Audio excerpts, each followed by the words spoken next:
श्री राम।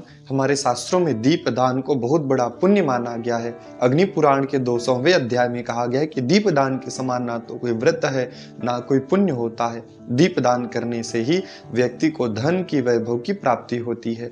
और यही एक बड़ा सुंदर प्रसंग बताया गया जिसे जरूर सुनना चाहिए। कहा गया है कि विदर्भ की रानी का नाम ललिता हुआ, और ललिता जो है वो अपने पुण्य के बारे में बता रही है कि कैसे केवल दीपदान करने से उन्हें इतने बड़े राज्य की, और उनके राजा का नाम चारुधर्मा था, उनकी पत्नी का जन्म प्राप्त हुआ, जो कि पिछले जन्म में किसके स्वरूप में थी, तो चूहिया के स्वरूप में थी।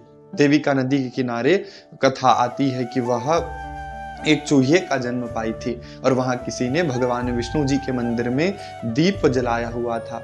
उसी काल में कोई चूहा जो है, वह चूहिया जो है उस रूप में थी। पीछे कोई बिल्ली आता है और बिल्ली आकर के उनको पीछे भागता रहता है। वहीं उस दीप के जाकर के पास में वह देखती हैं, और अज्ञानता से उन्होंने उस बुझते हुए दीप को, वो दीप बुझने ही वाला होता है, और उस दीप को वह अपने मुख से बत्ती को ऊपर चढ़ा देती है, जिसके कारण वह दीप बच जाता है। लेकिन दुर्भाग्य से उनका वह स्वरूप जो है, चूहे का स्वरूप, उसी समय मृत्यु को प्राप्त हो जाता है।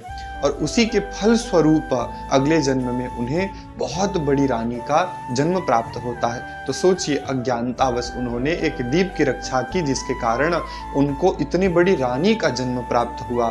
तो अग्नि पुराण में कहा गया है कि दीपदान से बड़ा कोई भी पुण्य नहीं होता है। तो जब भी मौका लगे, अभी 22 जनवरी को भी बहुत अच्छा योग है, आप भगवान राम जी की प्रतिष्ठा होने वाली है, तो उस दिन दीपदान जरूर करिए।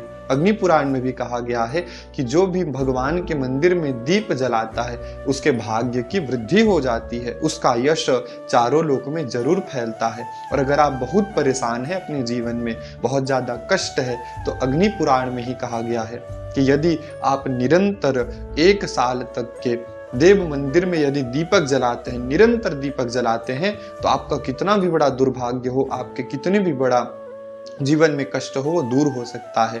या किन्हीं ब्राह्मण के घर में भी यदि आप दीप जलाने की व्यवस्था करते हैं 1 साल तक के लिए, तो यह भी आपके जीवन के अंधकार को जरूर दूर करता है।